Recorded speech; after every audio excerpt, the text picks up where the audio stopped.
it comes to going through any form of hardship, particularly for men, we often have a habit of really kind of stewing on our emotions, and in whatever we do, whether it's kind of driving from one place to another, whether it's working in the gym, we often have a habit of really kind of reflecting on the full range of emotions that we're currently going through at any one particular time. For men in particular, it can be due to a range of different causes, but what seems to be the most prevalent, particularly for men in their 20s now, is the process of going through a breakup or going through heartbreak. When it comes to the idea of going through self-improvement and kind of digesting the full range of emotions that you go through when it comes to a breakup, whether it's sadness, whether it's depression, whether it's just genuine frustration, what a lot of men tend to do is they will just go to the gym, not talk to anyone, and just assume that going to the gym alone will be sufficient enough to work on self-improvement or to preach self-improvement. It's been said by numerous influencers that, particularly for men, heartbreak itself and breakups seems to be one of the absolute best motivators to really drive self-improvement and to really allow men to step up in terms of improving all aspects of who they are. Jordan Peterson said it best, which is that if you take a good enough look at yourself internally,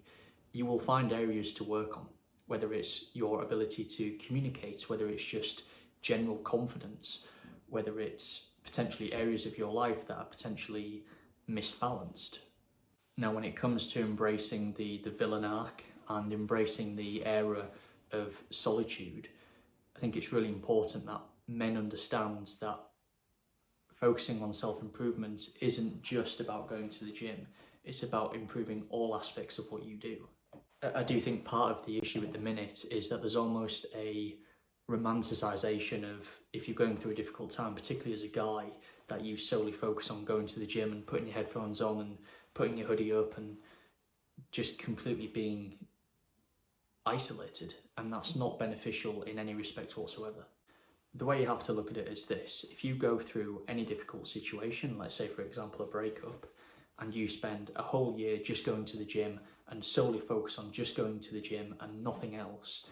in a year's time from now, okay, yes, you might be in better physical shape, but mentally, are you moved on? Probably not. Have you progressed your career? Probably not, because you've only focused on one aspect of self-improvement. A really key point made by Scott Galloway on a recent episode with Chris Williamson was that, particularly as you're going through your 20s, you want to use that time to develop as many different social connections as you can. Now, if I take my own personal experience, I had a situation a few years ago where actually outside of my day job, I then did healthcare work because I knew it would give me a more balanced perspective on life in general. In that, in my case, I was working with vulnerable members of my community, and I think in doing so, it just gives you a much healthier perspective on life in general outside of the corporate world. In doing that, it also pushed me out of my comfort zone. I was working with people that I've never met before. I was meeting people where I had to very quickly form a social connection with them and earn their trust, because ultimately I was looking after them. And it's that ability, particularly when you're going through hardship, to recognise how you feel and accept how you feel, but then using that as motivation to gain a range of different life experiences, so that when you come out of that hardship period, emotionally speaking, you are a more developed, more dynamic, more astute person overall compared to the start of the hardship. This is the reason why the term monk mode is becoming so popular, because it's used as a period of time when people are going through their 20s to really focus on preaching self-improvement and being able to kind of reintegrate back into their social network as a more developed person overall. The other key point when it comes to going through heartbreak to take into account is this. Now, particularly for the men who are going through kind of the back end of their 20s, it's really important to recognise that you only have a finite amount of energy. And naturally, as you get older,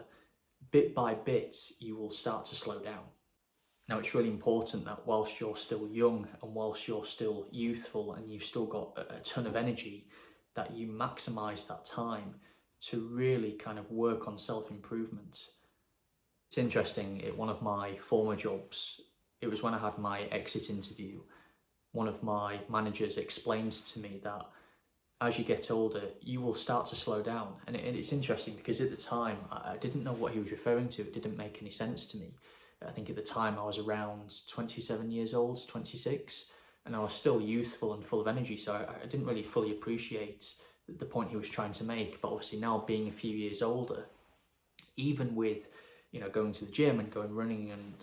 living a healthy lifestyle, you do naturally start to slow down. And I think as I've gone through the years, I've really appreciated just being able to maximize the amount of time that I have in being young to really push myself in all aspects of what I do. It's a similar point Scott Galloway made, in that, when you're going through your 20s or 30s, use that time to push yourself as much as you can, because when you're older, when you're in your 40s, when you're in your 50s, you won't have that same youthfulness or that same ability to push yourself as much as you want to compared to when you're younger.